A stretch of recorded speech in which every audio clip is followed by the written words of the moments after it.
Hey, Bayek. Wow, amazing. So many peeps in this morning already. Oh, I've just got the back channel up. Morning, everybody. Let's turn the wobbly camera off. I'll leave that bass drone going. Had a great holiday. Break. Got out to a couple of places for the day out here and there. Got some stuff sorted out around the house. Did a lot of Blender. So yeah, that was interesting, trying to get back into Blender again. It's hard work, but let's have a look who's in the chat. So Milo, good morning to you, Milo. I know Jesper can't make it this morning, he's out on his bike. Lamar was in earlier, I believe. Can you hear me okay? I think the mic is on. Yeah, it is on. Yeah.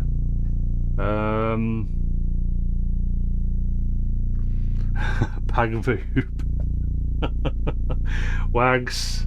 Synth Luke, morning to you. Max. Smack Solid Productions. Drumming Up Disaster, Dan. Cornish Waves, Paul. Animotion Music. Homegrown. Pseudo Reboot. I think they said reboot. Robot. That's Mark. Jason W, Graham Bass Bus, Crow Garden, Mike, Simon, great batch, morning to you, Simon. Domin Probes, who's horizontally in bed apparently. Davey, Gunzini Guns, Lemon Delight, Wux, Matt Brown, Keith in Watford, Conrad Gibbons, Martin Greenwood, I'm Martin, Gusty Windflaps, Nick Destruct, Jason Crouch. And popping in now is Thomas Yon, morning Thomas. Yearn. It's not boring and dead, you just have to adapt. You don't need beer.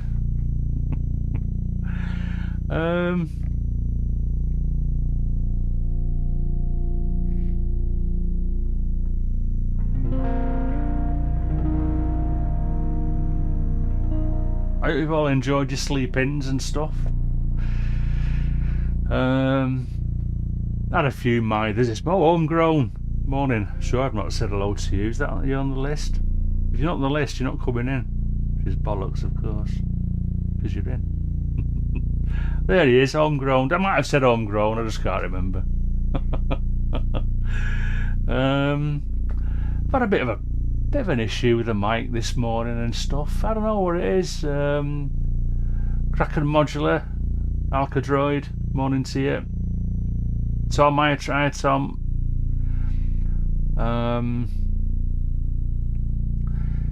Yeah, so I turned on OBS and I didn't turn it on till about 9:15 and I thought, well, wait a minute, the mic's not working, the Reaper audio wasn't working. So I don't know whether it's a Windows 11 thing or an OBS update. I've not updated OBS, so I don't know what's happened there. But anyway, managed to get I think sorted out on the road.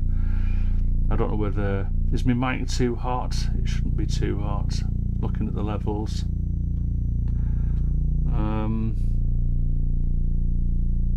But this is a Ask Andy session, so I know there's at least one question.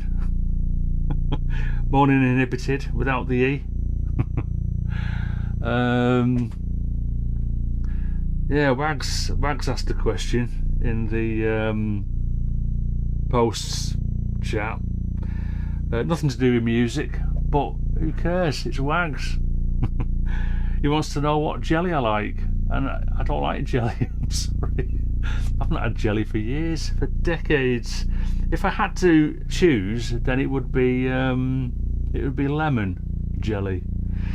Thanks, Conrad. Yeah, cheers. Steve, thanks.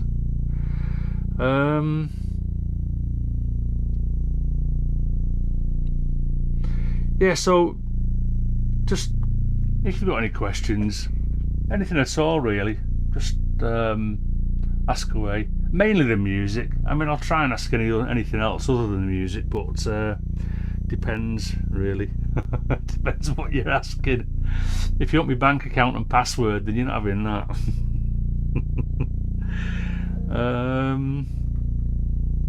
What was the first album I bought? My goodness, I don't know. That's going back a bit. Jumping Jack Flash. Good question, that. What was the first album I bought?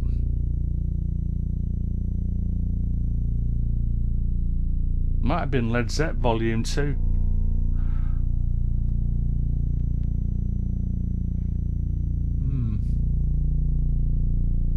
Wasn't electronic anyway.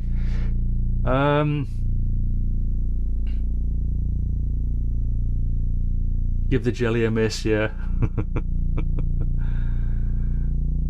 Oh no, I love baked beans, to be honest, although I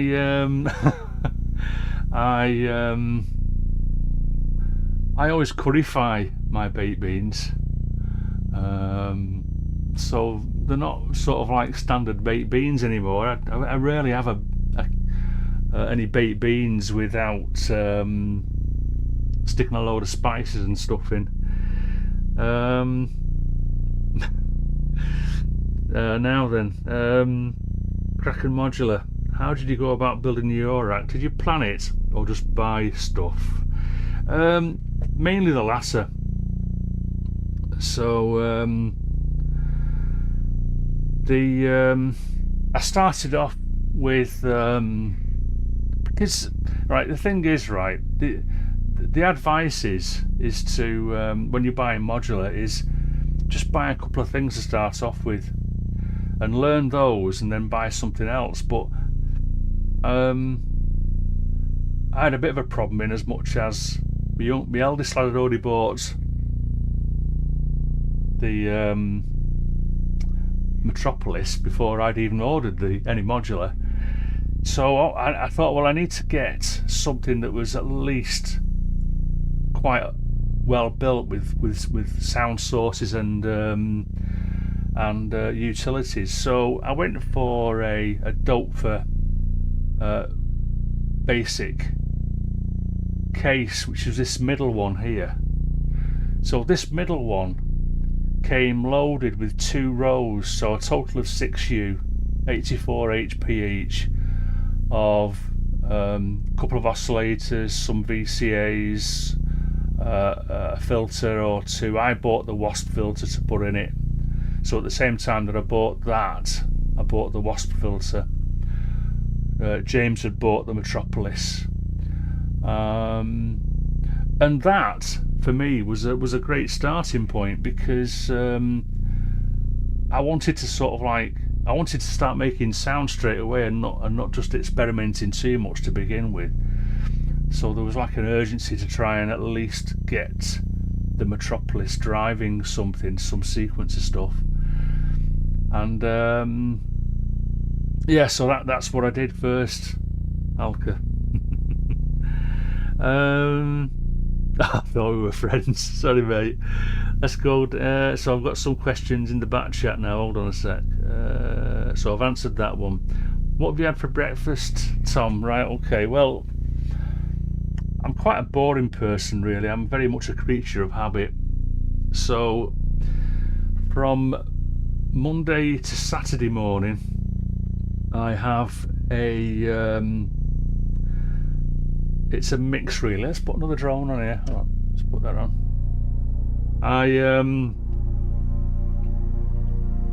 I've settled on over the years experimenting with stuff, but I like bran flakes, but I like to just sweeten them up a little bit, and so I have 1 part.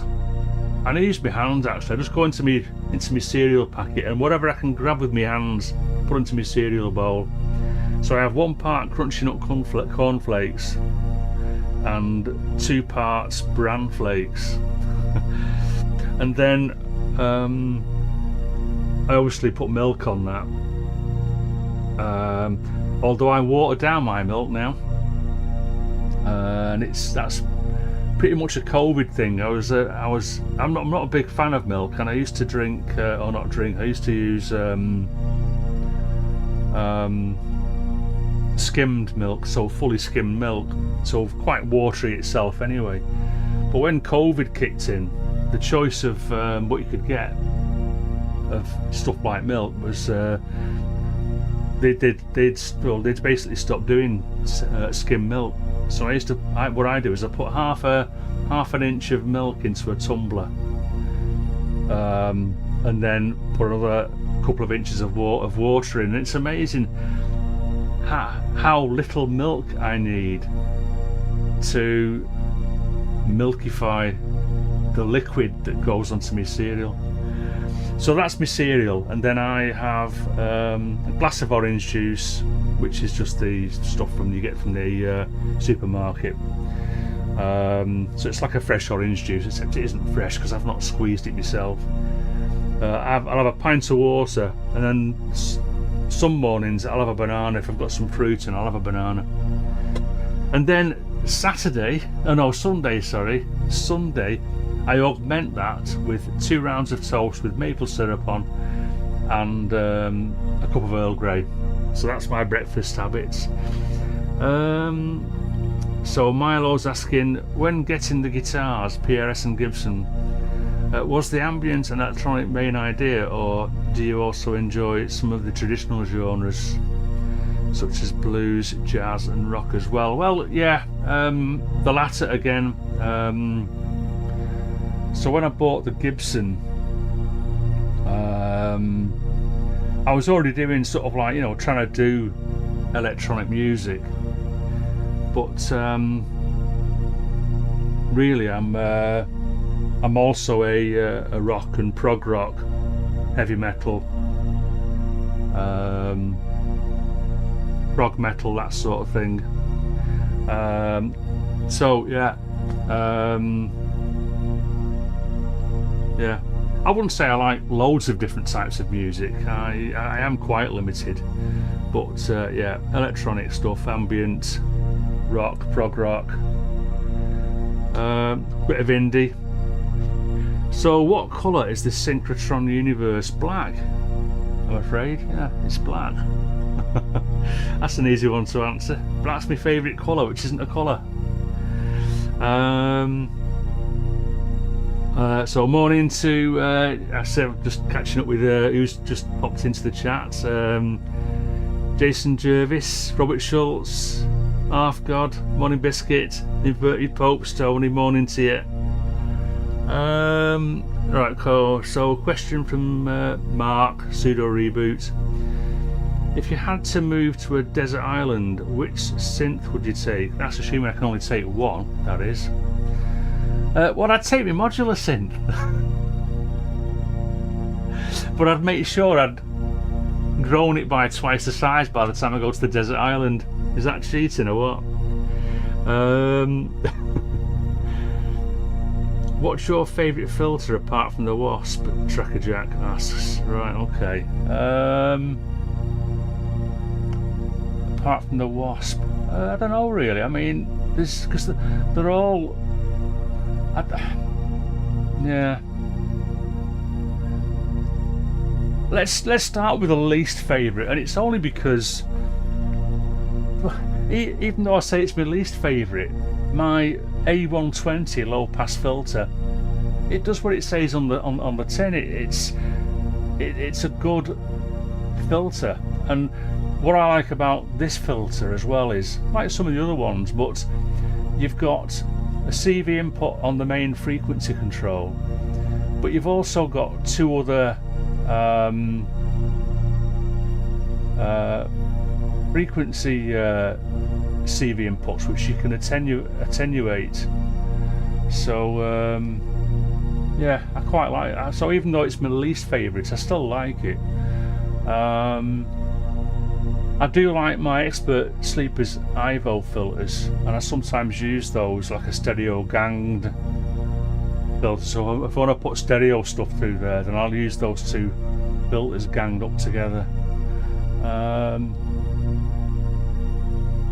So yeah, I mean, I like all my filters because they're all just slightly different.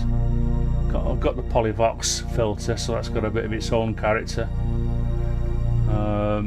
Yeah. So Steve asks, have I returned the Solar 42F? No, I've not actually. It's in my bedroom. I was thinking should I get it out this morning, but I thought, well, I've not had the Mini Brutes out for a bit, so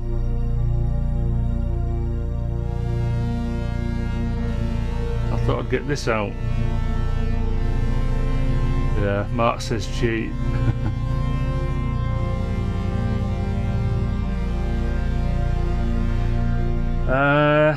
So Craig asks, how would you power that synth on a desert island? Wind, I suppose. So I can only play on windy days. Oh, and solar power. It's a desert.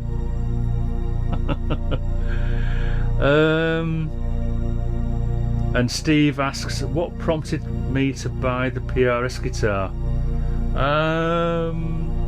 I suppose Steve Wilson, in a way, of Porcupine Tree fame. I like the look of them, and I said one day, even though they're very expensive, I'd had a good job at the time, and I went to a shop that stocked PRS guitars. I don't know whether they're still there or not, based in Ormskirk near Southport, and I said I want a black PRS. He said, well, what do you want a black PRS for? Why don't you get something like this? And he brought this one out. So it's basically black, but it's got what you call a quilted top. So it's a maple what they call a 10 top. So that's the thickness of it. It's a 10mm thick top, I think. That's what the 10 top means. And it's a quilted maple finish. And I just thought it was a lovely work of art.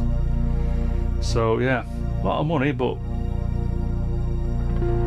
I liked it. What is my least used module? That's an easy one at the minute, because I had never used the Instro Harmony, and I quite liked it when I bought it. But I kind of fell out of it because I don't know. It seemed to just go out of tune, which for a so-called quantizer module was a bit naughty, really.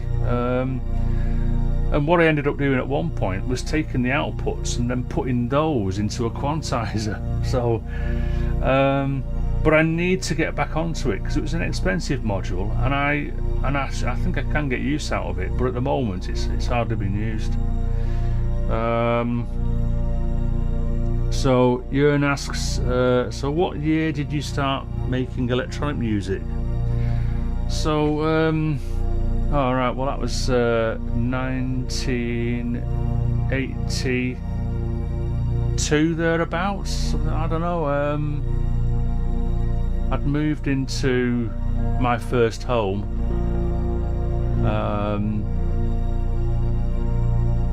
and I think that was around about 81. But, actually, what I should really do is look into my family history, because there's a clue there which would tell me the year. But let's say it was 82, 83. So who have I missed now? Has anybody else popped in?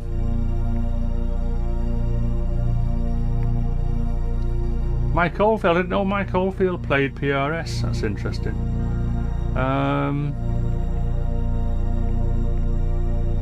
We are doing an Ask Andy Almost Anything.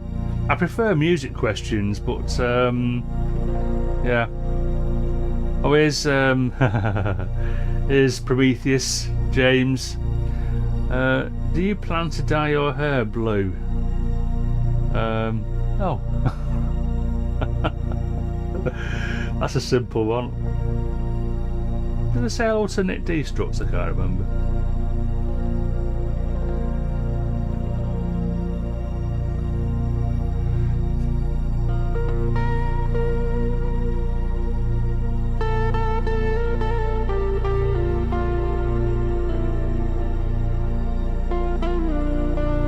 I'm in Lydian today.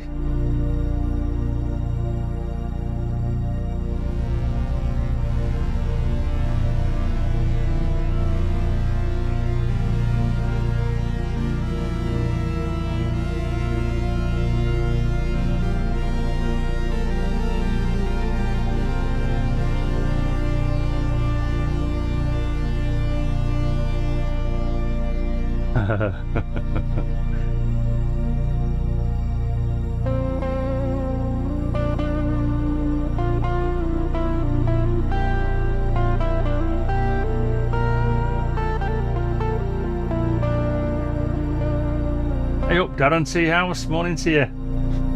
What's my next bit of gear, Andy? Well, I don't know. I've kind of settled now, really.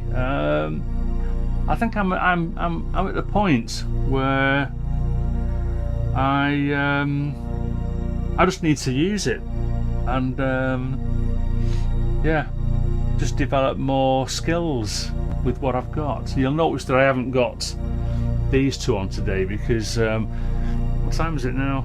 It's nearly 10:30, flipping out. So the keen-eyed of you, even on the blurred screen, you might notice that I'm pretty much unpatched here. So all this noise that's coming out at the moment is just purely the disting NT. So it's just a wavetable drone that I've set up, plays itself.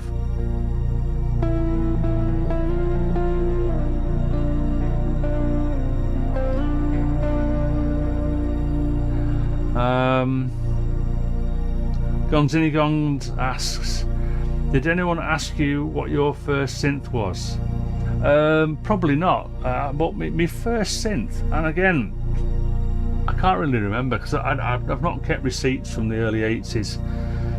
I think it might have been a Juno 6. So back then, I come into a little bit of money, not a major amount, but it was enough to squander it on some electronic gear. But because I was young and foolish, and I had a house to look after and stuff, and my job wasn't that well paying at the time either. So I ended up having to sell it all, and all I kept was my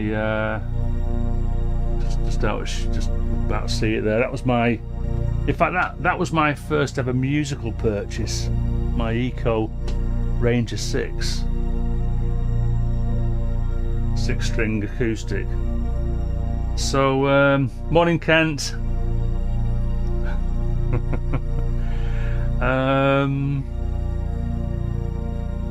So yeah, I bought at the time the Juno 6, bought the SH101. I think the SH101 might have been the last one that I bought. So I think I might have got the Juno, the TB303, the TR606. So at the time, just, you know, Roland stuff that suddenly, well, about 10 years later became iconic and costing lots of money. So yeah,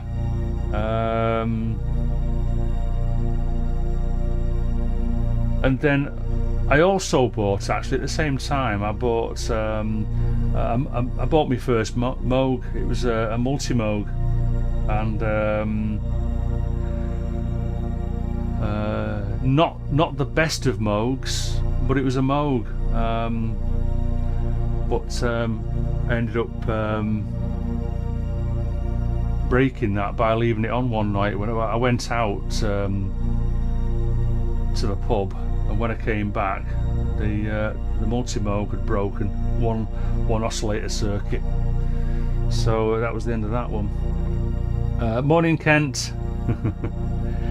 Okay, so hold on, not keeping up with the questions here.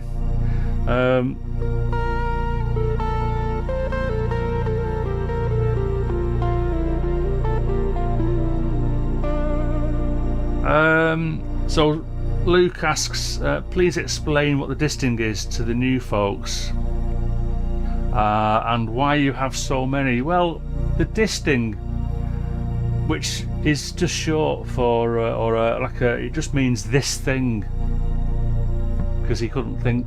Oz, the developer and the designer of the disting, didn't want to call it, I guess, so he just called it this thing, because it's well, I suppose largely because it's a multifunction module. So what would you call it? It's just call it something a bit odd, like the disting. But it's a multifunction module, so it's got all sorts of things in there, like quantizers, oscillators, filters, all digital. So they're all digital. Lots of different utilities and stuff. Got some echo and reverb and a couple of other various effects, like there's a phaser in there, other different sound sources, not just straight oscillators. And the first one that I bought was the Mark IIIs. I've got two Mark IIIs, and then the Mark IV came out, which has got a slightly better display. Not that much better, but definitely better than the. Well, yeah, it was better than the Mark III, which is just 8 LEDs that you've got to know the configuration of. They generally set and forget, so they're in oscillator mode. So I've got two Mark IVs, and then the Disting EX came out, which was the Disting EX is basically two Mark IVs in one box, so it's the width of two Mark IVs, but now we're talking better screen, still a small screen, but a better screen and better algorithms. So you can either use it as two Mark IVs, or you can use it as a Disting EX in its own single algorithm mode, and you can get stuff like so. At the moment, this Disting EX down here in my little mixer case is in granulator mode, and that's producing the some of the higher pitch effects. So, and then the Disting NT came out, and the Disting NT, expensive, but for me has been well worth the expenditure. It's amazing for wavetable stuff, and I've yet to play with the other algorithms. It's amazing. I'm still stuck in the Dream Machine, which is a wavetable drone algorithm. So yeah, I think that's answered that. There's more to it, obviously, but need to crack on, I guess. Martin Greenwood asks, what's the hardest scale you find to play on guitar? Which is easier on the keys? Well, all scales are hard on the guitar for me. Although I've been playing since I was about 19.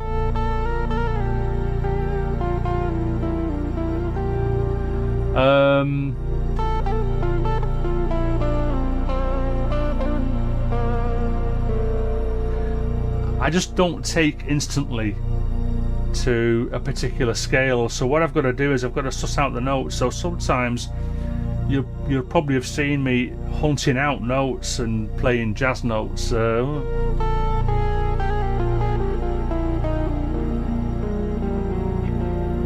know, that sort of thing.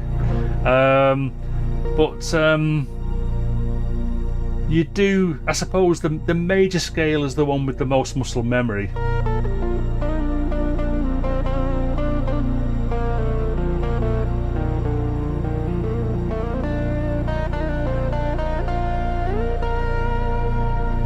And then I like Mixolydian.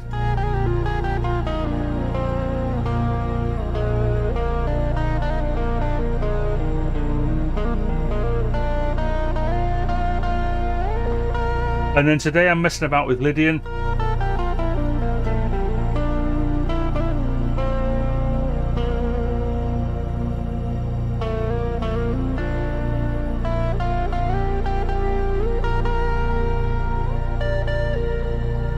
But the tuning of my guitar makes it easier because I'm in an open C tuning, and so I'm on C. So, well, if it was tuned to C, it's not. It's actually B flat. But so what I think it's at the moment it's what would it be?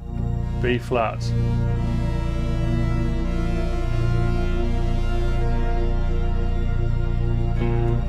Yeah. So it's B flat F, or B flat F, B flat F, B flat, B flat. And that means that so once you've learned a particular pattern, it's all about patterns, and a bit like grid playing. If you people who play grids, like the Ableton push and that sort of thing, you learn a pattern.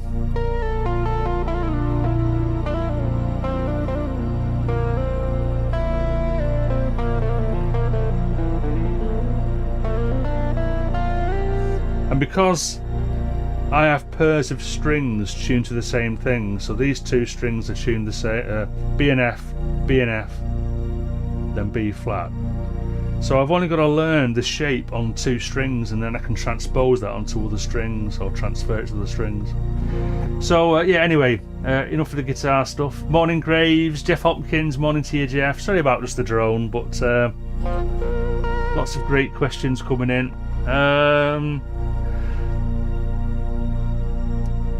Who else have I missed? Right. Oh, so hold on, I'm missing questions here. So that's Martin's question out the way, I hope. So all the keys. Well, the white notes, C. But this one's quite easy because B flat. So that's that one there, or A sharp.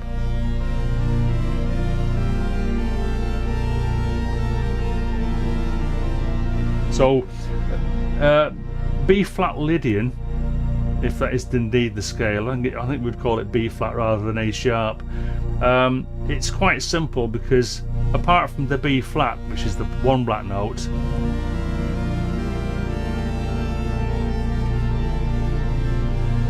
they're all the white keys, as long as I remember not to press that one.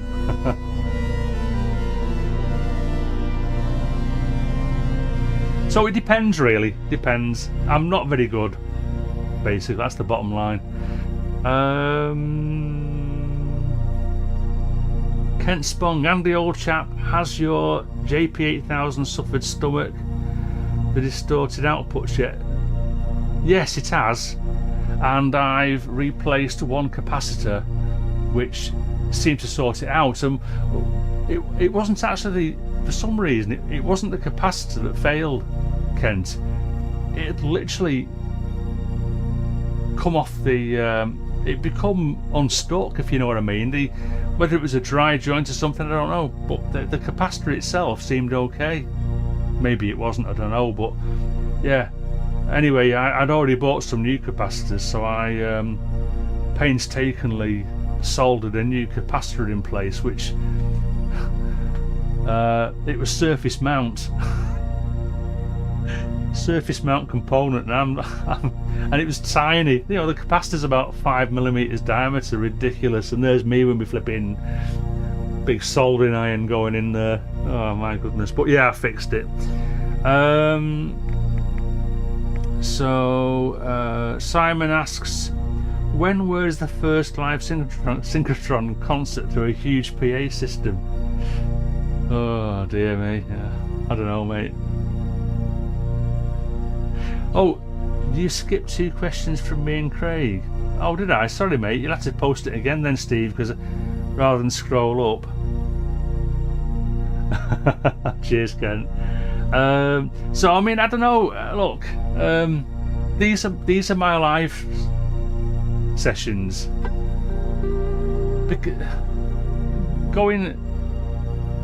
Doing an actual concert. Okay.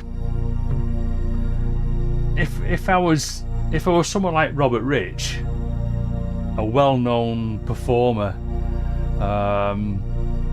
who would probably have some kind of a little bit of a tour bus going on with loads of, you know, he can take all his gear and all the rest of it, if I could do that sort of thing, it would be great. But I'm not going to get anywhere. You know, I'm not going to be playing an hour and a half, 2-hour session somewhere, a live set. So to do EMOMs and what have you, I would need to strip the system down quite considerably. Probably just take the lower case and the middle case, and probably Mavis and the key step and the beat step. So it's awkward, really. It's just too easy to do this. So yeah.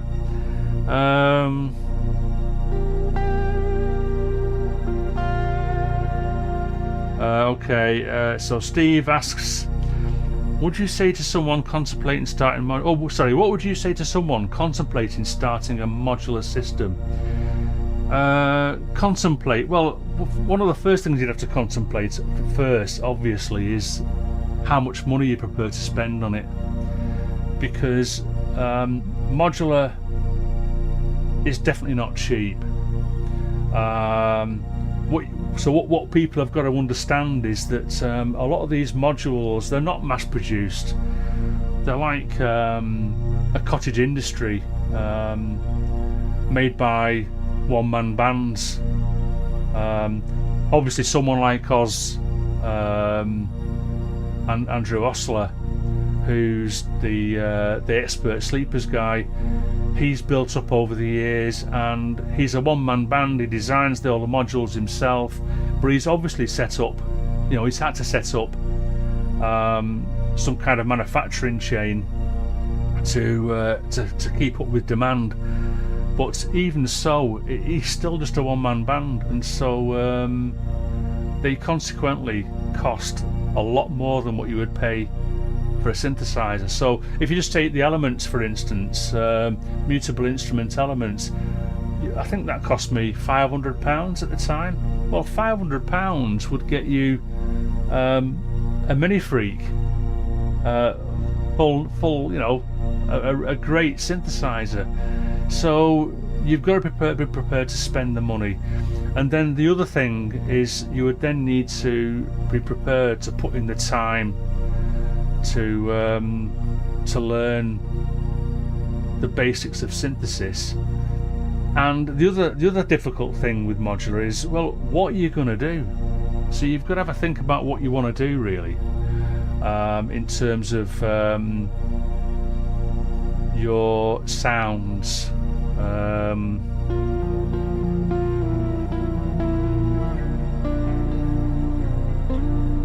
Yeah, what you want to create.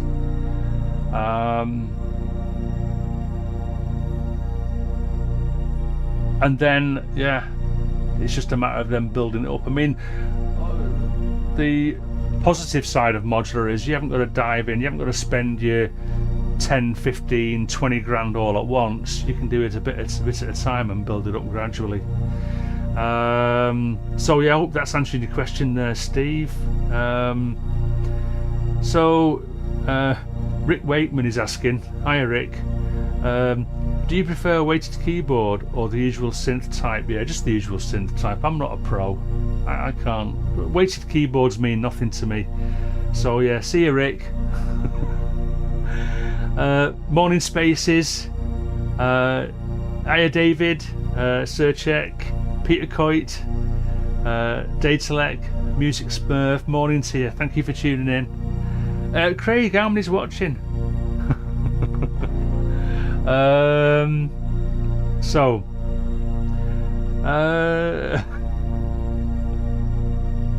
I one of the 11 folk? Oh, the Elven folk from Mr. Biscuit. No, I haven't got pointy ears.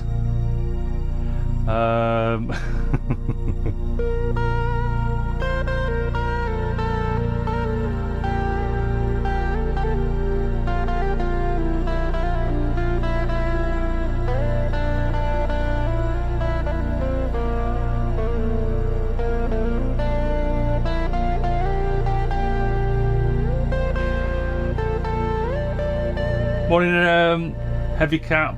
Morning to you. Another Solar 42 owner here. I say another. I'm not a Solar 42 owner. It is not mine. So to answer Datalex question, have I sold the Solar 42F? No, I haven't, because it's not mine to sell. It's my eldest son's, and it's in the back bedroom. It's in my bedroom. So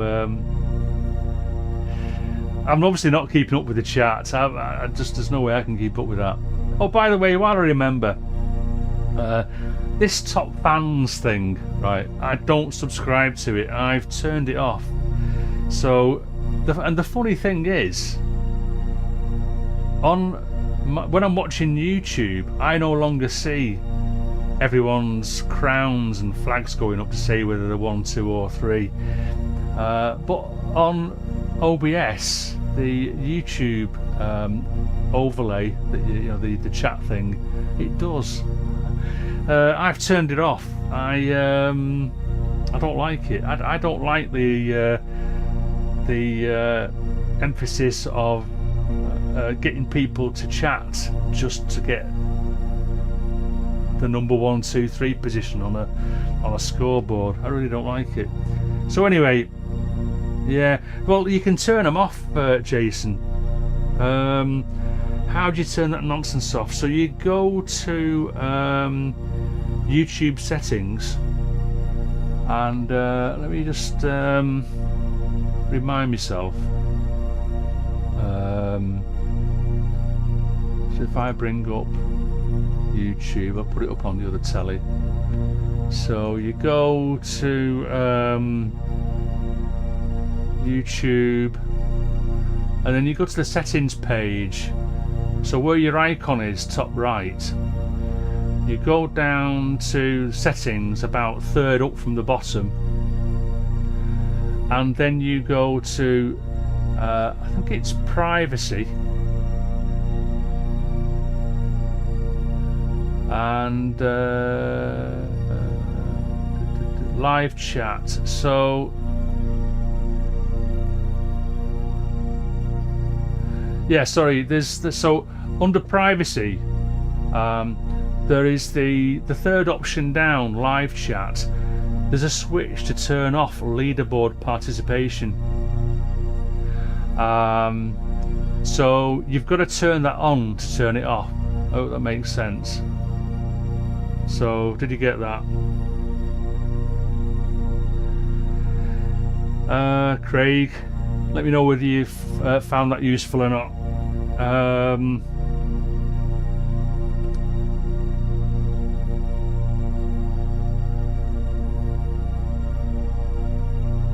Just going down the chat.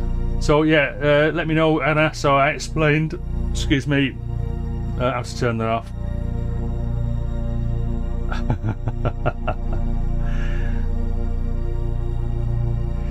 Do you know the most frustrating thing about this feature is, all well and good, have it as a feature, but allow the person that's streaming to disable it. So me as the streamer, I have no power over this top fans thing, even though I'm not interested in it and I don't really want to see it. Oh, that's weird. Oh, well, that is strange. Oh no, it's back up again now. I thought maybe I'd fixed it on. I need to have a look how to turn it off in OBS, because I can see Davey's number 3.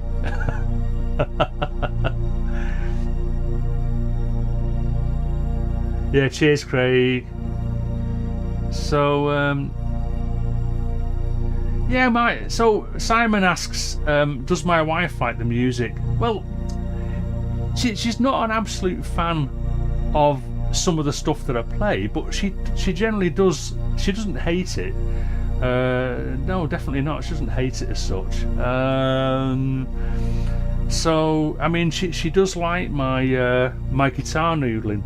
I think she would rather I played a lot more Led Zeppelin.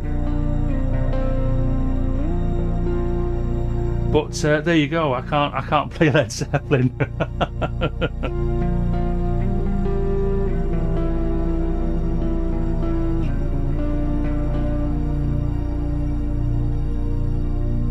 Scum together, yeah. Hey up, James. Farsack Storytelling, hello to you. Thanks for tuning in. I'm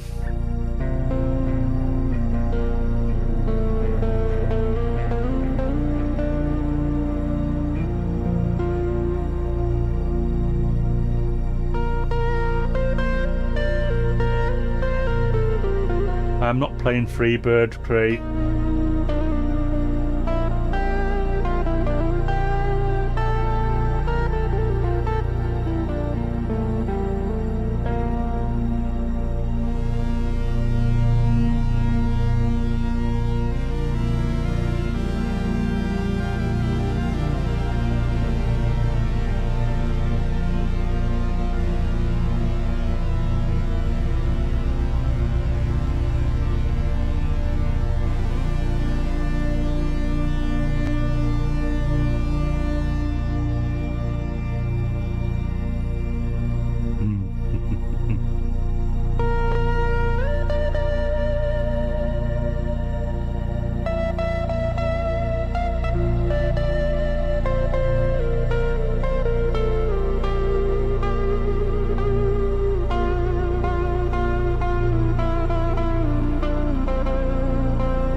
The camera on for a bit. I suppose I should do some patching.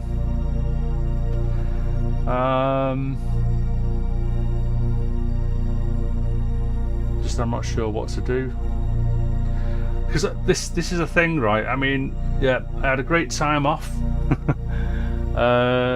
but you sort of get out of practice, the muscle memory does disappear a little bit, and I think an easy thing to plug in would be the let's do that anyway. Let's get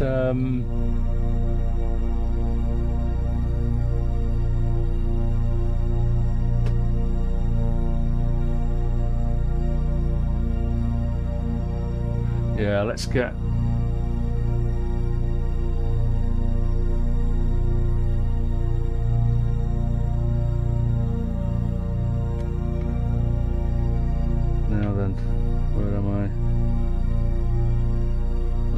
to there.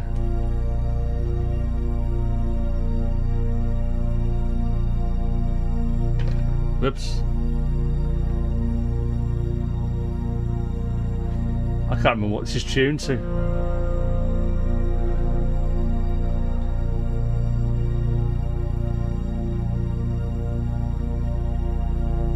Those cables aren't really long enough. Let's get some longer cables. Actually, I usually use the red and blue ones, the long ones, down here. Morning, Bruce. Thanks for tuning in, mate. Good to see you.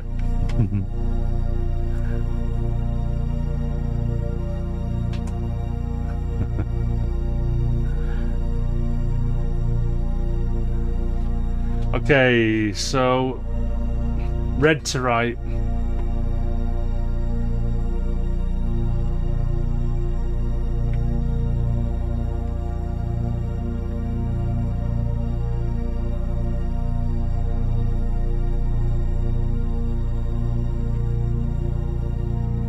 There are some muscle memory things that I probably won't lose now. I do it that often.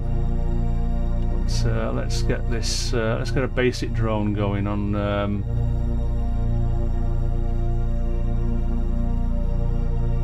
Suppose it would help if I.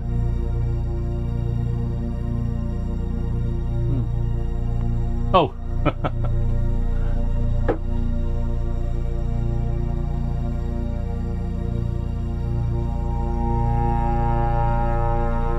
And it's tuned to B flat.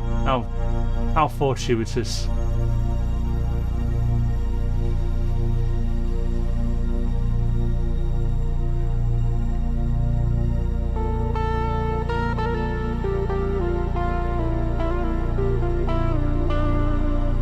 So Peter Coit asks, what cable holder do you use?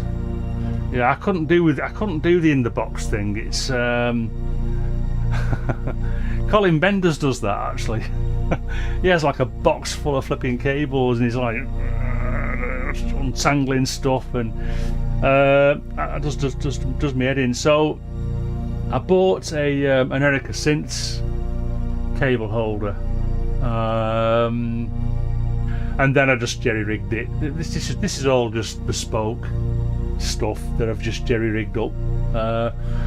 Bit of wood, bit of MDF, and then the cable holder just screws to that top bit that comes out across there.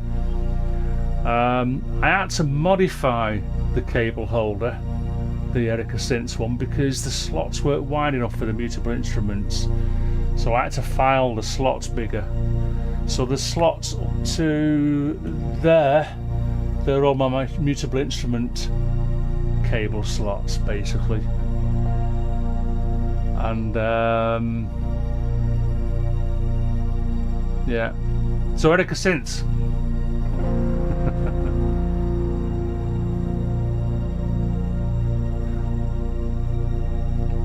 Okay, so I need to let's get some LFOs into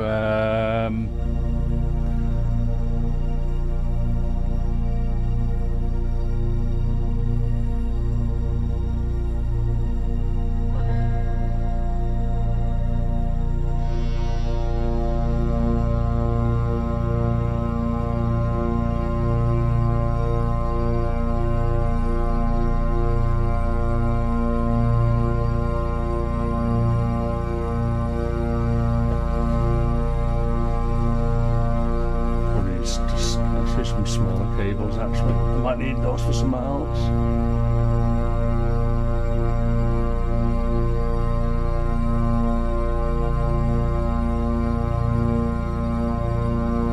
So that's like a stationary drone at the minute. As soon as I start sticking some LFO into these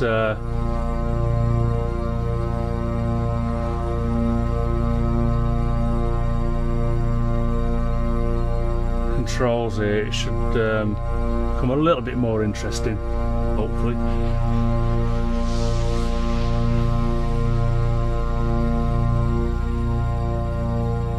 So there you go. So already that's changing.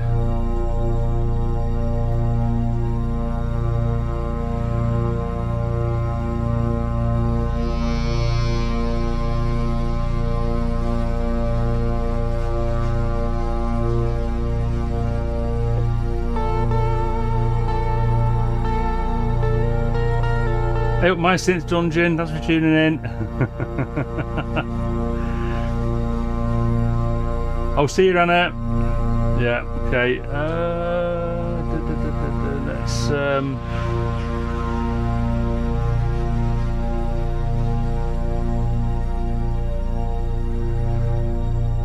what I do need to do as well, actually, let's well, I like putting noise into the FM, but I do that via, so I've got to take noise out of here. And where do I put that? Probably into a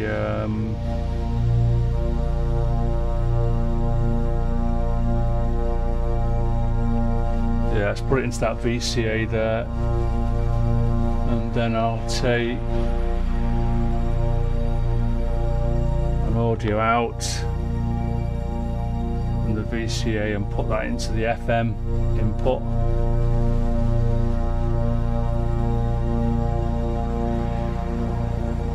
So you can hear how that noise, when I bring that gain up for the noise.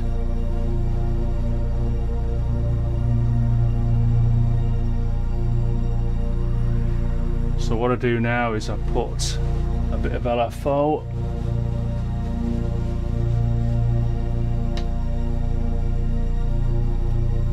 into the CV.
I'm not very good on keys.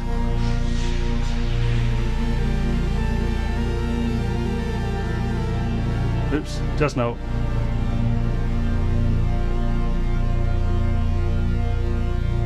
Let's do a bit of this thing here. There we go.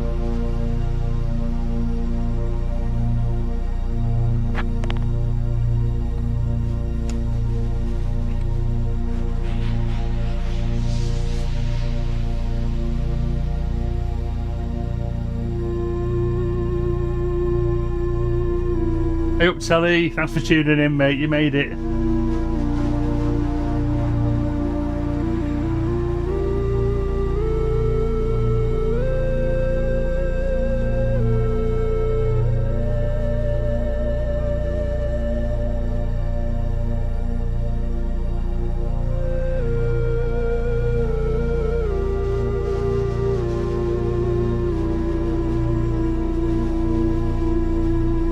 I said no, yeah.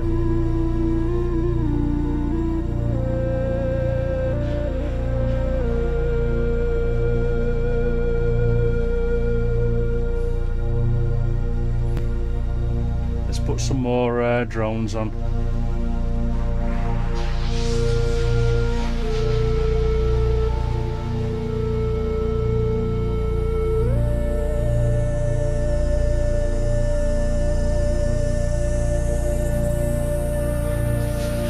Oh, Cosmic Cast, that's correct. Hey, Kaz, sorry I missed you before.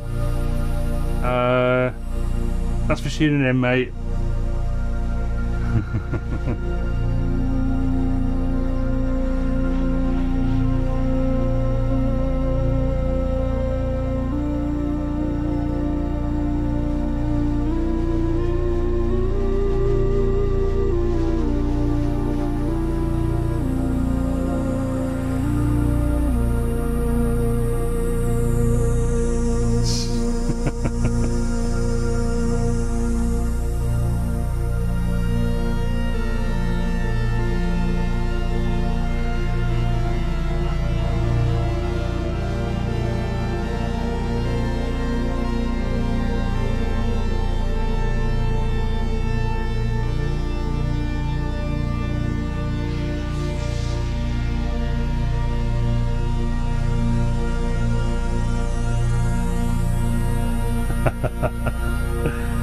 Yeah, it has been a bit, Kaz.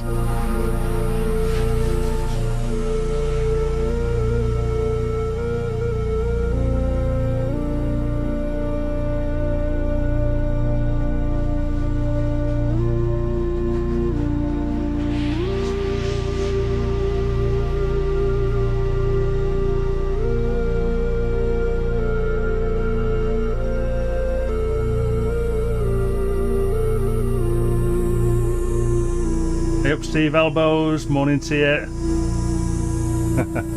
I hope you like drone, because that's all we're doing here today. I've not even set up any sequences actually. I usually do some sequencer stuff, but I've been that busy doing graphic stuff.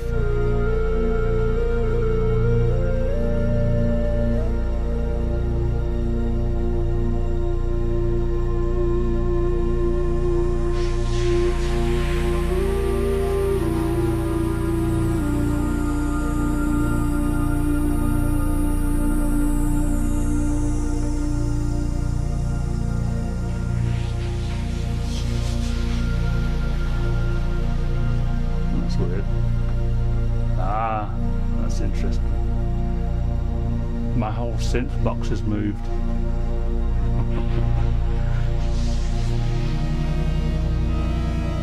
Just no.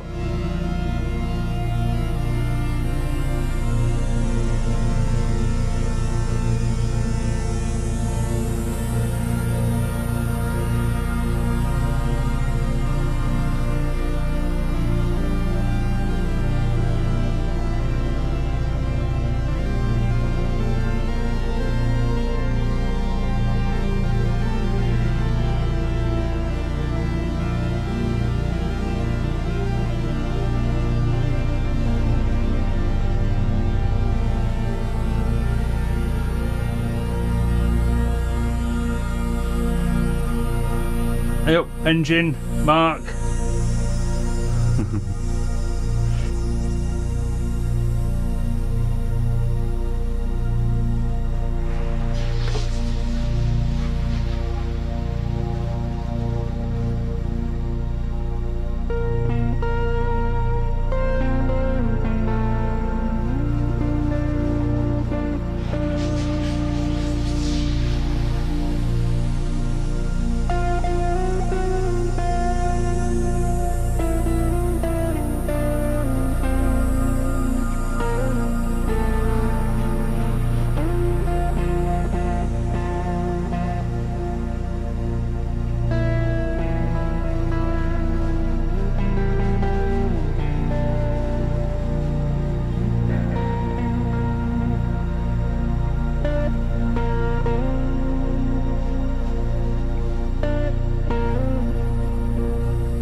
Hey up, Nigel Dawson, good to see you, mate.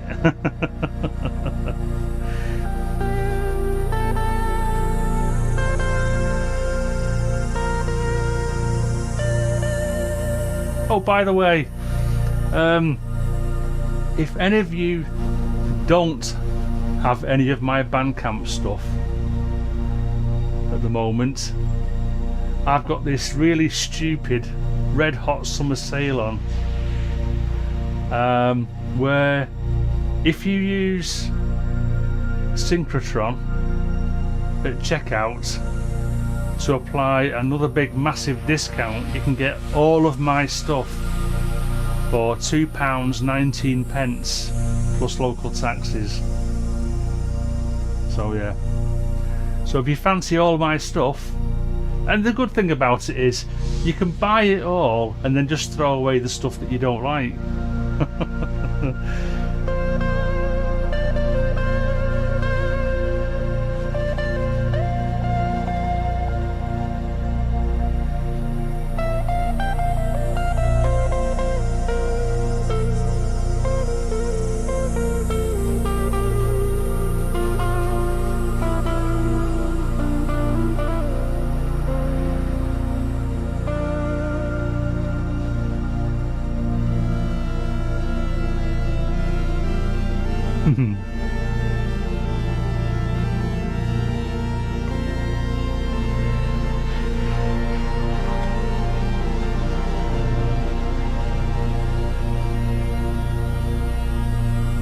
You can pay more if you want, yes, but you don't have to. If you know, if you're a bit strapped for cash, just stick the £2.19 in.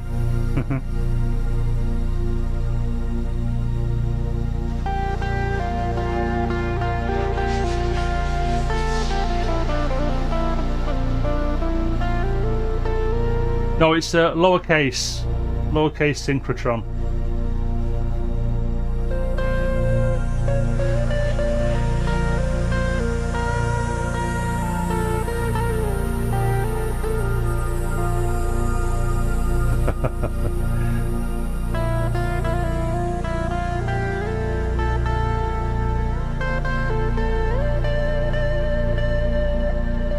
Hey up, my case.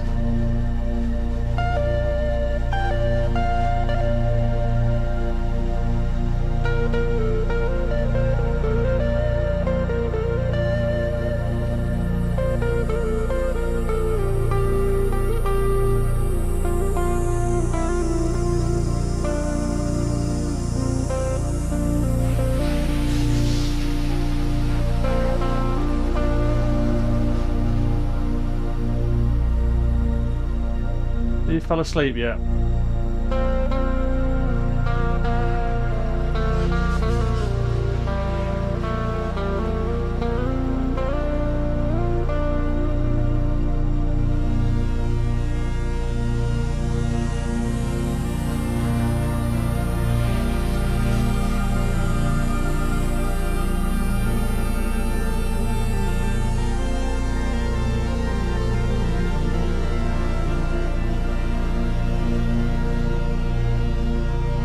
Hey up, Bert.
Can I sing? No, I cannot. Not for toffees.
Hey up, Lamar.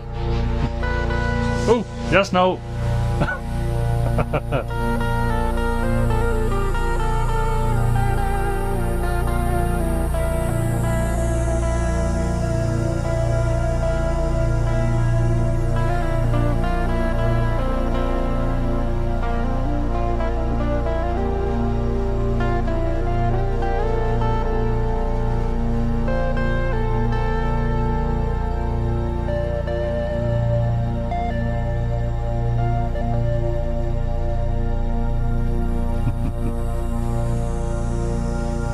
Cheers, Martin. That's for tuning in, mate. Much appreciate it. I'm going my first stream of the year next Saturday night at 9 PM on Twitch. Okay, mate. Well, let's get a link for that, and we'll stick it up in various places. I'll try and remember to look it up on Twitch.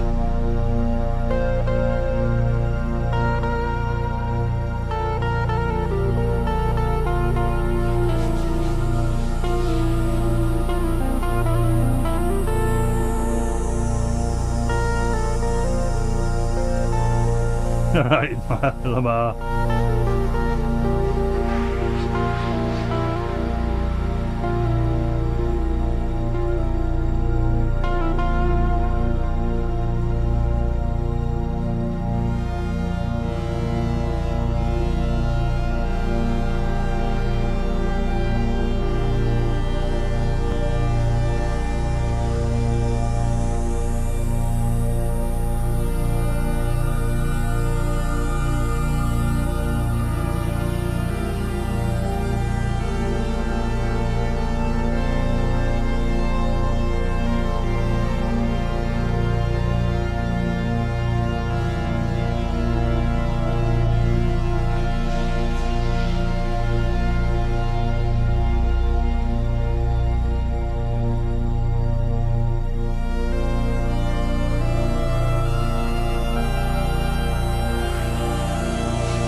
Oh, cheers, Steve. Thanks for that.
Cheers, my Saint Dungeon. Thank you very much for tuning in.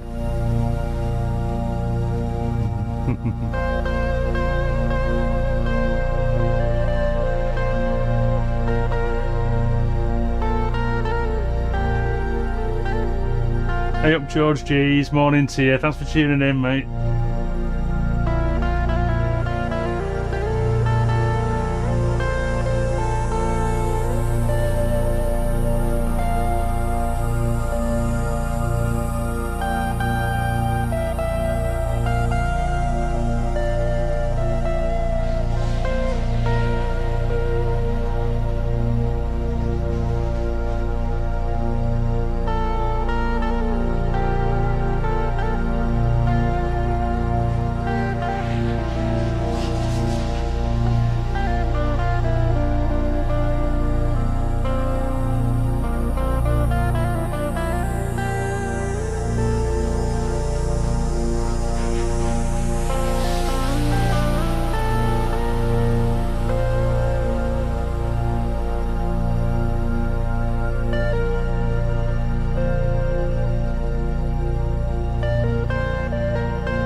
I'm very bashful.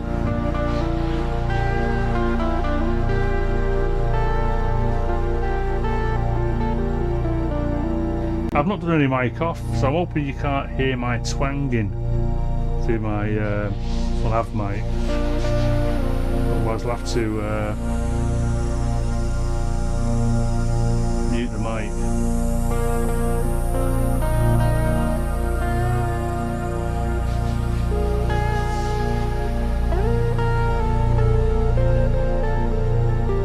Hey up, Will English.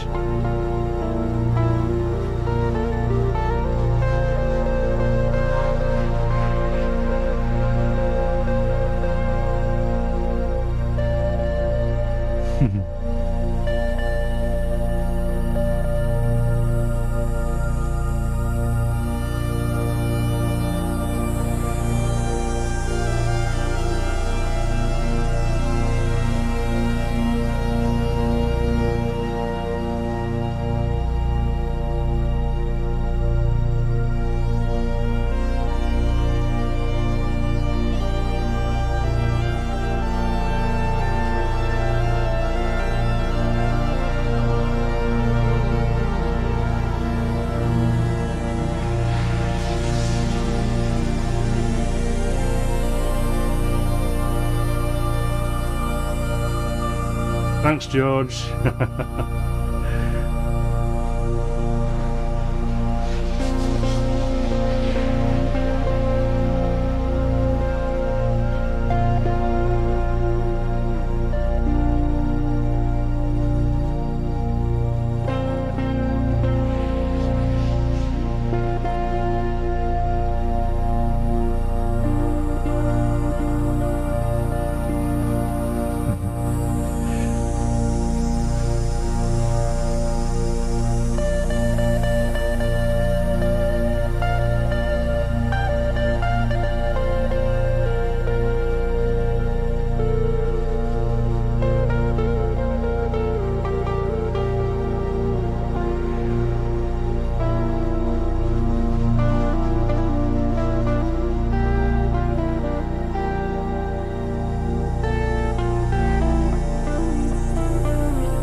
Okay, we have a question.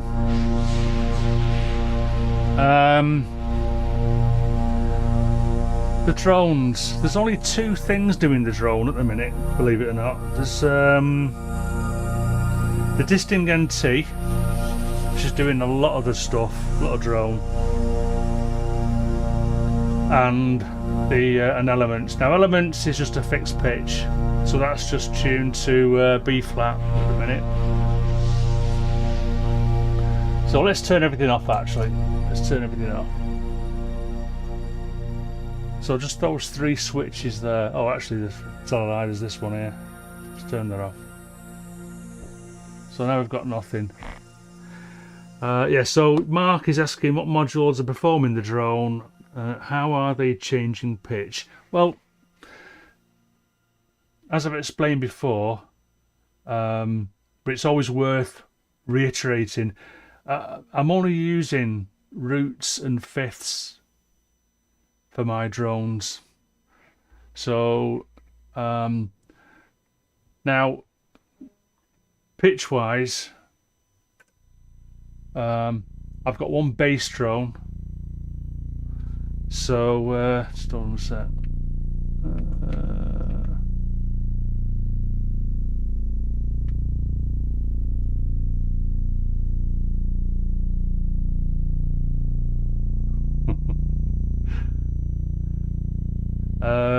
Okay, so yeah, back to this thing. Just a little brief diversion there.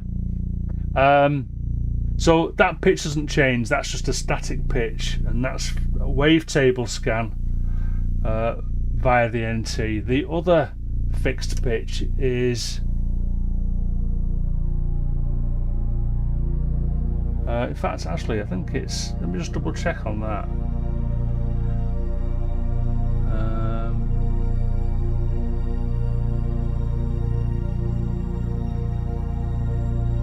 Pitch is, just double checking. Oops.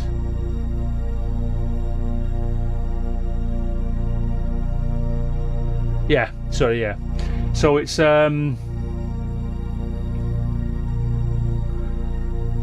B flat, but an octave up. Might be 2 octaves actually. I mean, you can see the frequency spectrum there. So they are the fixed frequencies, and then the other fixed one actually is Elements. So I'll just bring Elements in. So Elements is doing this. So again, a B flat drone, so a root drone. But I've got LFO on various parameters. Now the one that's changing pitch, I've got 4. Let's turn the wobbly camera off. I've got 4 separate Dream Machine algorithms on the NT, which are turned on and off using PAMs. So if I turn PAMs on,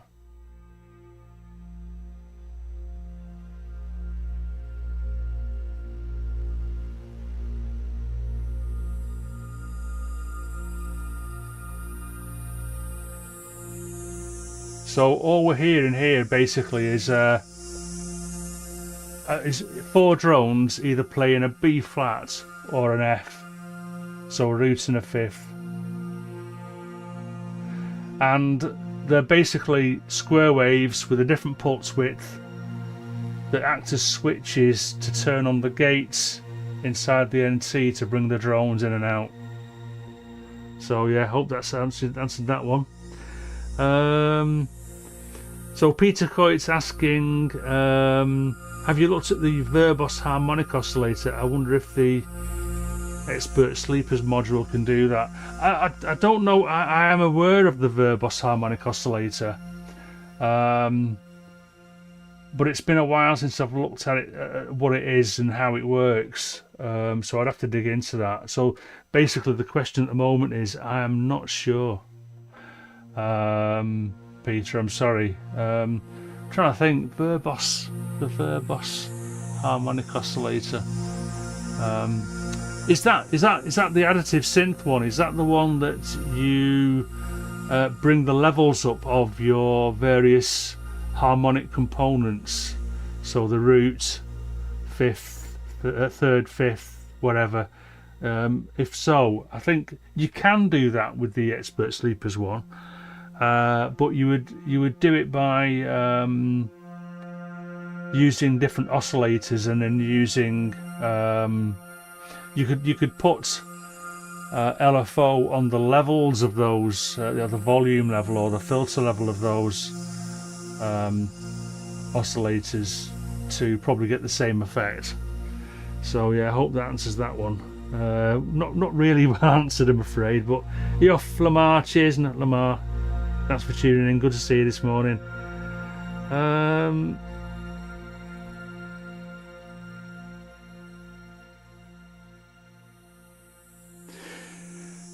Yeah, there's I mean, the System 100. It's a good starter modular system for sure. I think that's what Kent bought. I think Kent bought the System 100 Behringer modular setup. So Man with Beard Telly asks, do you have your eye on any more hardware, Andy, or are you happy with what you've got for the time being? I'm happy with what I've got, to be honest. Yeah, my gas has dissipated. It's well under control. I mean, yeah, there's stuff that I would like. You know, if I had unlimited budget, I'd love to have a Mini Freak. I'd love to have things like the Third Wave. If it was unlimited budget, I'd love to have a Mini Moog. Oh, System 55 is it, Kent? Sorry, mate.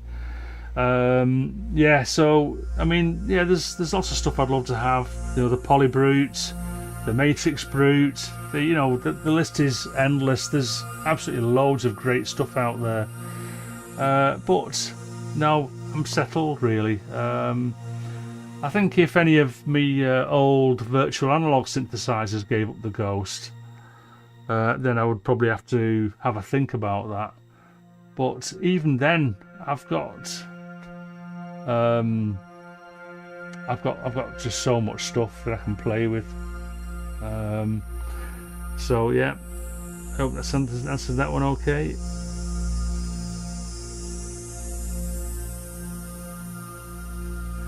Well, I mean, it's funny you should say that, Peter. I mean, you know, we're not this, you know, I mean, I don't know about other countries, but the UK is threatening yet another recession.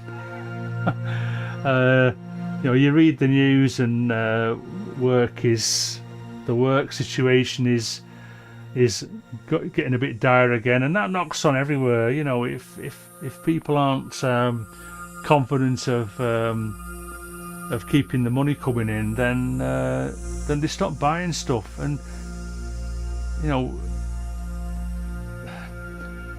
unfortunately, I mean, you know, the capitalism as it stands, I mean, it relies on people to keep purchasing stuff to keep that machine going. But unless people are continually earning money as well, it's got to stop somewhere. So yeah, unfortunately, the people that suffer at that point then are the music shops. If we're not spending money, if we're up to saturation points in what we can afford, both in terms in I mean, there's three parts to having a collection of synths: money, space, and time. You've got to have the money to afford the stuff. You've got to have space to put the stuff into your studio, and then you've got to have the time to learn it.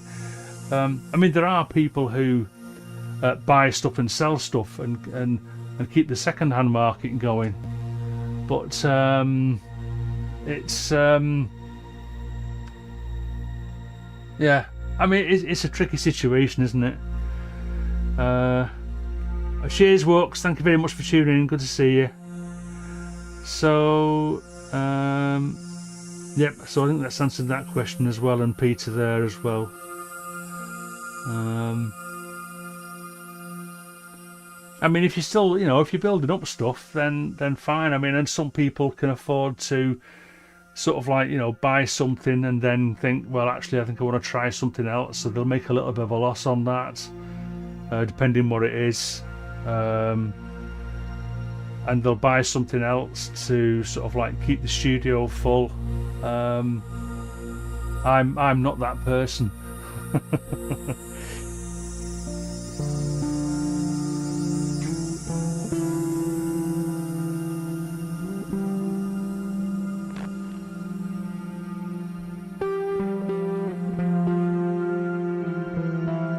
I mean, it affects so many people as well. I mean, it's not only the shops. It's like, I mean, I watch Pro Synth Network religiously, which is it's a gear channel. It's gear news channel. But I'm not in the market to buy new gear, so there must come a point when people then stop watching.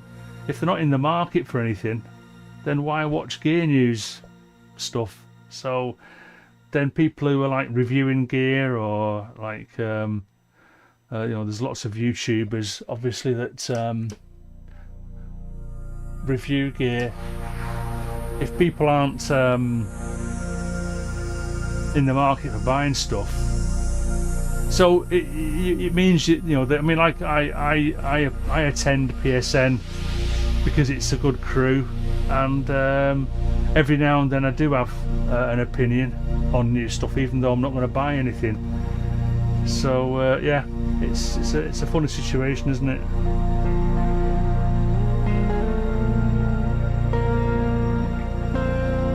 Yes, indeed, Biscuit. Yeah.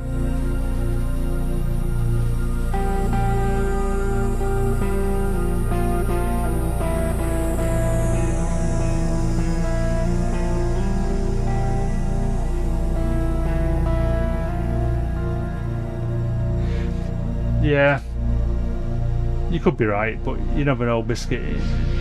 I just go day to day.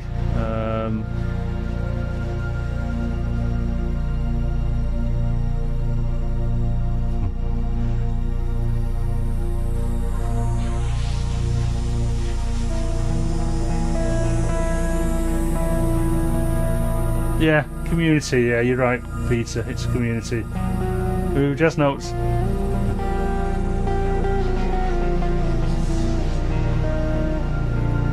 The chromatic scale there. No jazz notes in the chromatic scale.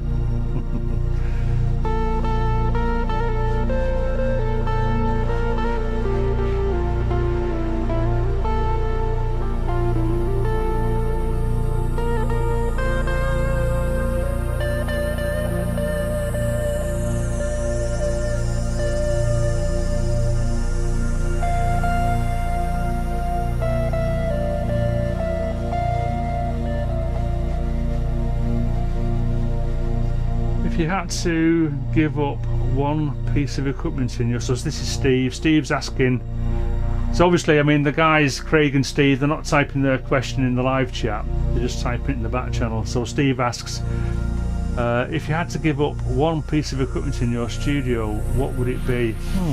Well, to be honest, that is just so easy, because basically what you see I can keep. It's what you can't see that I can easily get rid of. So I've got like a DM5 drum machine. I don't do drums, so I could sell the DM5, but I got that for my 40th, so I generally keep on to it. So 42, yeah.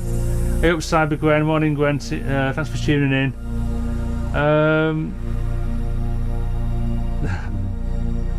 So, time is it? 11:44. Nearly time.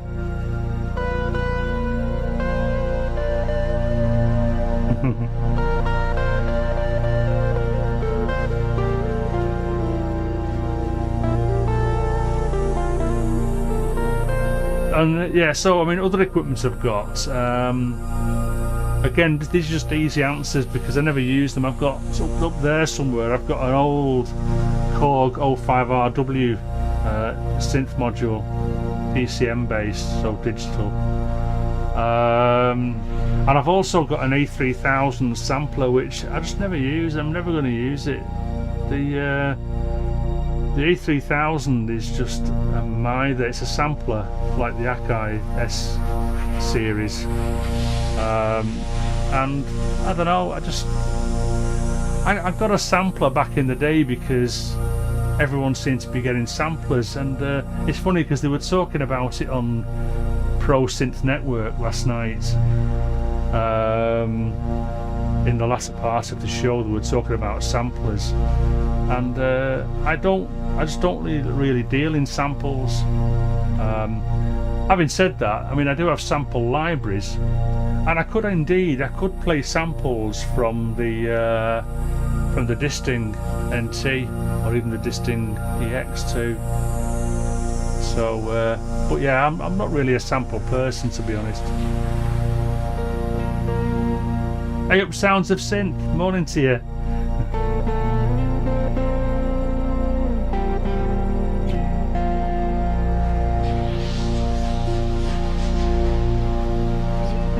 Totally understand that, Biscuit. Yeah, it's I think if I gave them more time, I'm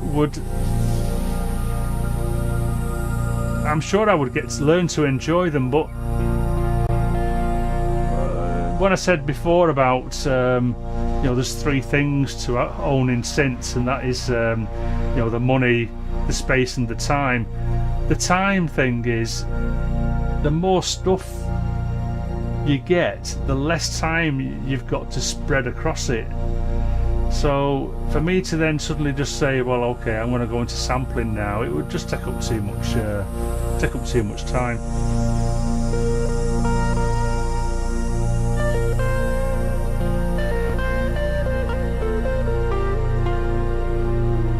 Yeah, so Kaz, yeah, I mean, that's why I'm not bothering with the Music Concrete challenge over at Synthera. I just can't do it.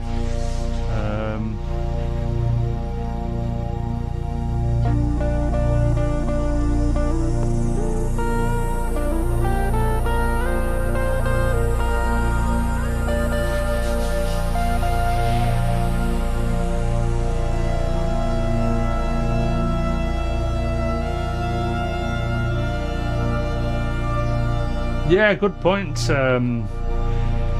Biscuit. Yeah, collaboration is good for that. So, you know, someone can be like a sampler expert or a groovebox expert. Someone could be a modular expert or a guitar player, that sort of thing. So yeah, collaborations are good for that, for spreading the skills around.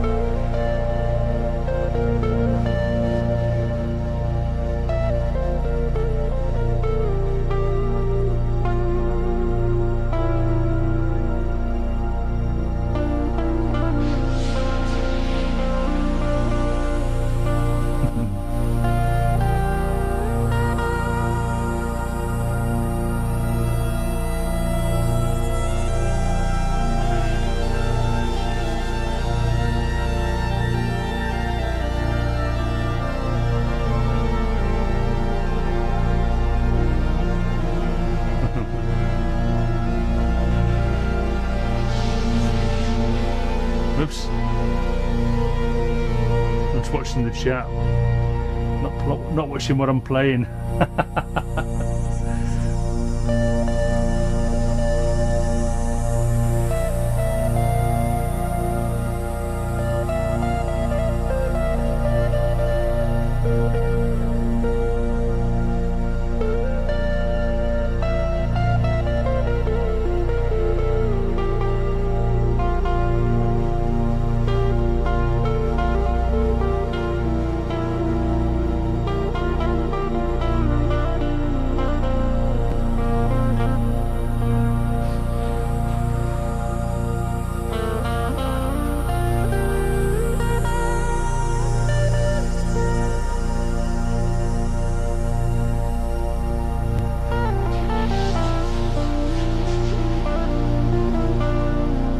Lass Evans, good to see you. I'll be finishing in a bit, line, but still good to see you. And you still get 15 minutes, so 10 minutes, so that's fine, mate. That's fine.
Oh, wait a minute, I missed a question there. So Mark asks, do you recommend learning music theory? I do recommend learning music theory. The problem is to what depth? Okay, so I mean, music theory can be a rabbit hole all of its own. So I mean, there's one saying, isn't there, that to be able to, you know, to be able to break the rules, you have to know the rules. But all that said, I have not, let's put it this way, I have not concentrated my mind on music theory. So what I will do every now and then, I'll go, what's this scale, or what's this progression thing that I need to learn, or wherever. So I will learn pockets of theory just to suit something that I'm doing at the time. Now, the bad thing about that is, like I said, if you don't know all the rules, then you can't break the rules, you can't bend the rules. But I just haven't got the time. So yeah, definitely learn it if you've got the time, but don't worry if you haven't got the time. Just play by ear and make it up as you go along.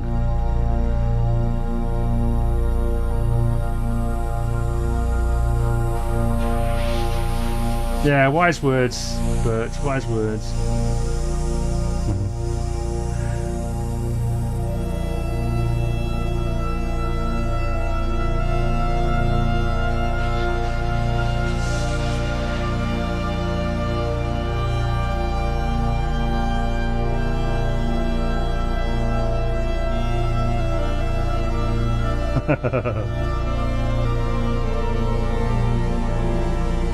Yeah, it'd be hard work playing a synth or a guitar with your ear, wouldn't it?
nearly there. We'll put the guitar down for a bit. Well, done with the guitar, I think. Just give it a bit of a wipe. I should give it a lot of a wipe, really. So, yes. Oh, morning, Paul Holmes. Good to see you, mate. I mean, again, about the music theory, I mean, it depends very much on what you want to do as well. You know, if you want to do, say, film scoring and stuff like that, then yeah, maybe, just maybe, you need to dig out the old music theory books and get your head around stuff.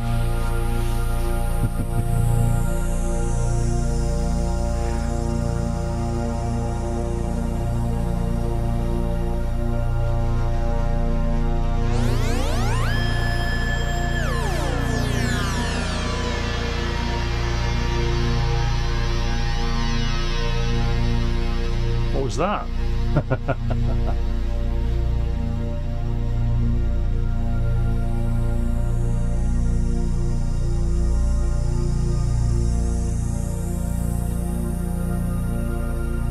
Just gradually taking this stuff down. I know there's what, is there 4 minutes, 3 minutes left now.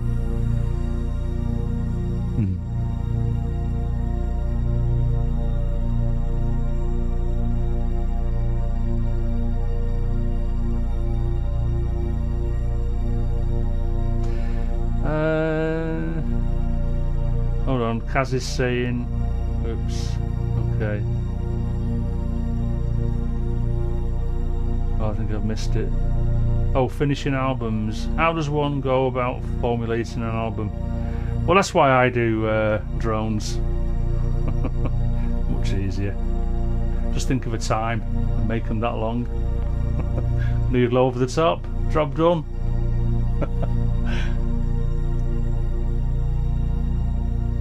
Easy mode.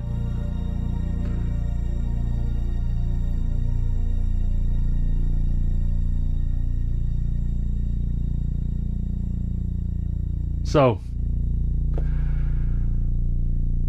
what can I say other than a big fat thank you to everybody who tuned in today. Been very busy. Thanks for all the questions. I'll do another one day. Yeah, I didn't do a mic off today.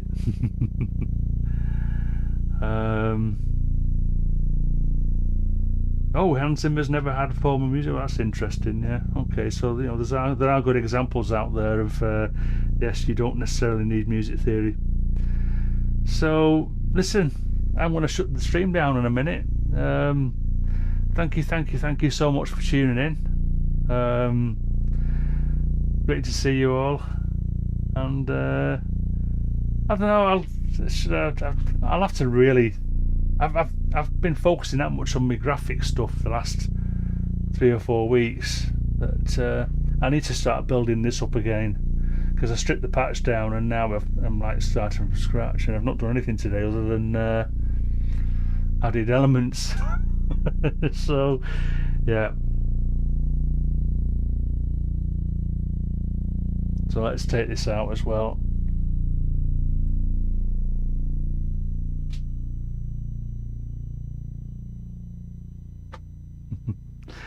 Thank you very much. Thank you.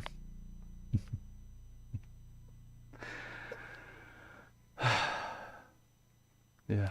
Enjoy your weekend as well. As obviously, you know, we've all got different levels of weekend to go, depending where you live on the planet. So have a good weekend. Hopefully see you next week, and see you in the week on various live streams. Don't forget to there's Ramsey on a bit later today. I can't remember if there's 1 o'clock or 2 o'clock. I generally can't go to Ramsey because by the time I finish this stream, we're doing stuff, we're going out or whatever. So I won't be able to catch Ramsey's stream. And then tomorrow, Luke's not streaming at the minute. So the next stream that I think in our little community will be Jason Jervis. Get Jervis. Obviously, Symptoms of Reality are streaming every day. So yeah, get Jervis on Sunday nights. That's jamming in Gym Jams later on in the evening, and then Monday night it's Hardware Jams. I'm not going to a lot of Hardware Jams lately. Oh, morning, Chris said. Just back for the end. Yeah, yeah. I mean, I'm not. I'm just not in the mood for jamming at the minute, so I've not been tuning into the Hardware Jams. I should do really, but it's just a time thing again. Not had much time for that sort of thing. Oh, Henrik, yeah. Henrik's doing his noise show tonight. JX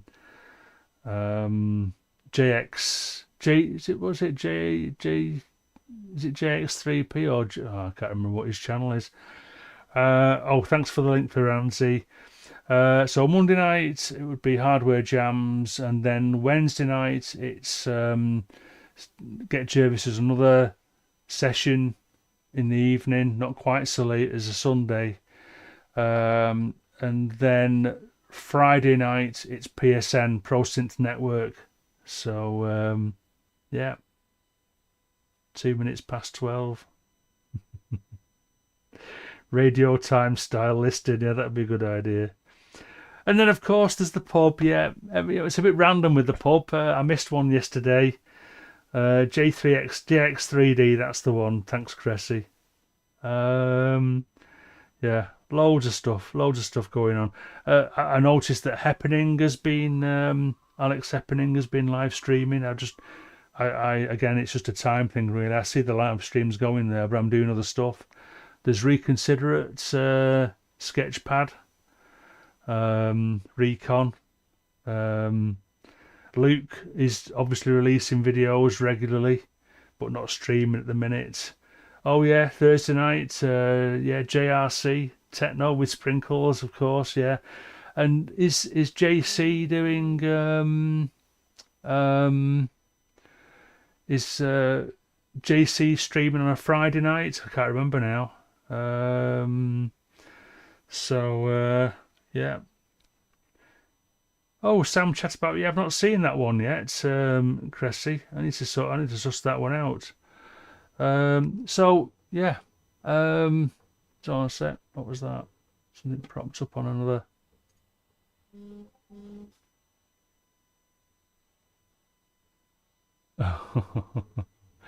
Okay, yeah. All right. So there we go. Let's call it a day, and you can get on. Oh, James Dyson, of course. Yeah, James Dyson is always there. He probably live streams 2 or 3 times a day.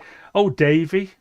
So Davey, I know Davey's he's so she sorry is getting up to live streaming again.